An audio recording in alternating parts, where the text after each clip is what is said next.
Welcome back, and today we're going to work through our quiz. So yesterday I told you that you needed to build all of this without looking at my code first.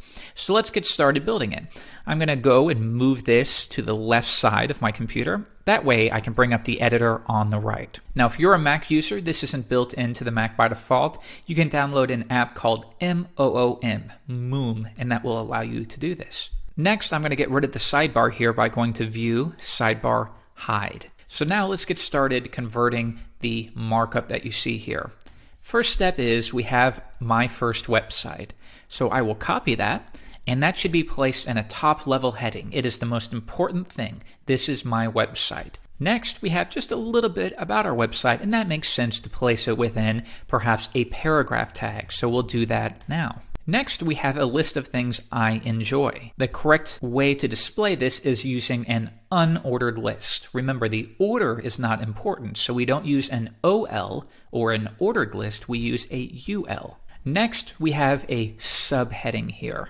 And this is where we will use either an H2 or an H3 tag is appropriate here.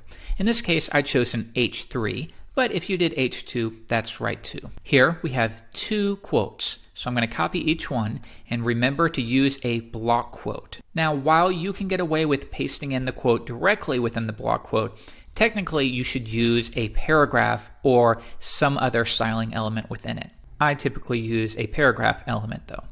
Next, I'm going to copy this and duplicate it, and we'll replace this one with and another.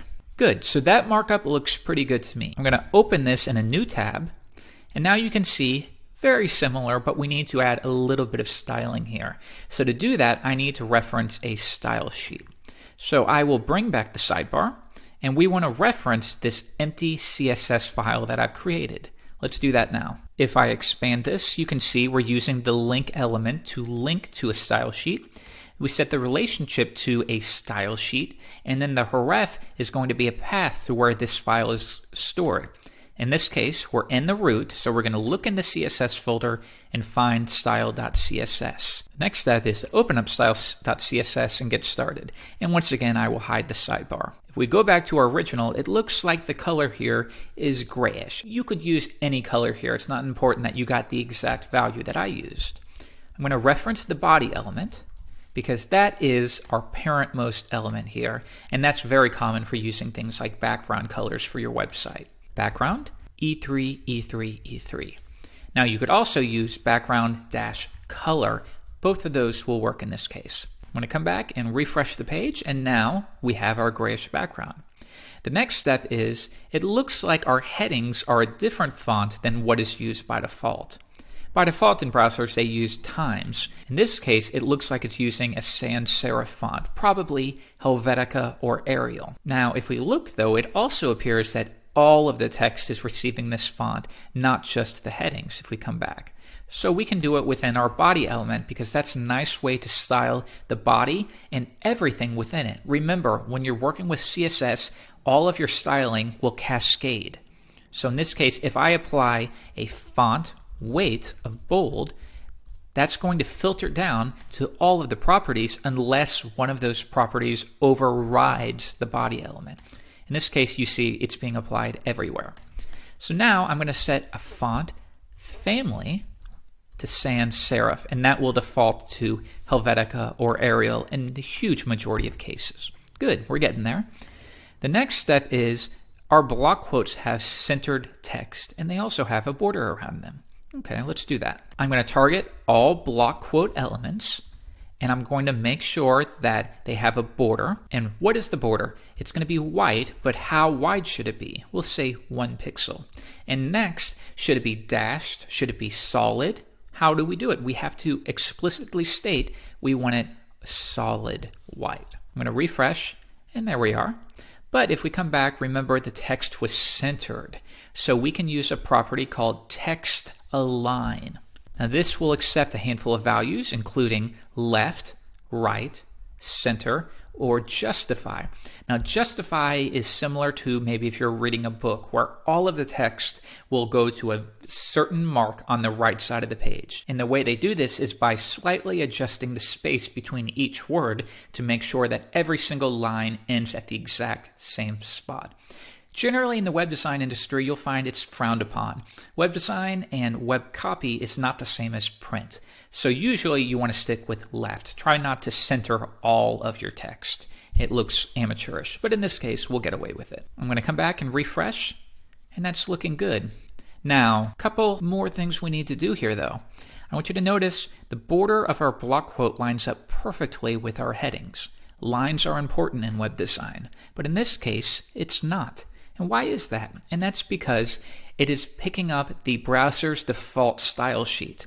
And the default styling for a block quote is to indent it ever so slightly with a bit of margin. They do that by using margin left. But in this case, I want to zero that out. I don't want any of it, so I will set it to 0. And if I come back, refresh, that's looking a lot better now. So good job. If you've gotten all of these right, pat yourself on the back. You have one last thing though. I'm going to expand this and note that our example first website is centered, whereas what we have right here is taking up all of the available space, as you can see with the block quote right here. So we need to specify a width to our website and make sure that it is centered. Now we could have applied this to the body element, and we could have said width 600 pixels. It doesn't matter what value you specified as long as you understood that you needed to limit the width. I'm going to refresh, and now can you see that it's no longer taking up all of the available space, it's only taking up 600 pixels worth. And then we're going to use the trick we learned in a previous lesson of specifying that the margin left and the margin right have to be identical in width. And now that centers that on the page. Now, while we could have done this on the body element, and this is perfectly okay for simple websites, what's more common is you'll see developers use a wrapping div. So they might do something like this, div class equals wrap, and then they will surround all of their primary content within. And then rather than using the body, they will place this styling within the parent wrap. Now if I refresh, we're getting the same effect, but this is a little bit cleaner. For larger projects, you'll want to do this in most cases. So the last thing we'll go over, you might be wondering, why did I use a class rather than an ID? Now if we refresh, that won't take effect anymore because remember, we use periods for classes, pound signs for identifiers. Now we could use an ID and that would probably be okay. In fact, most of the time this will be okay. However, if you anticipate yourself needing this styling for anything else, it's always a good practice to use classes. Now, there are a variety of reasons why this is true. A lot of them are a little higher level when it comes to cascading and selector weight.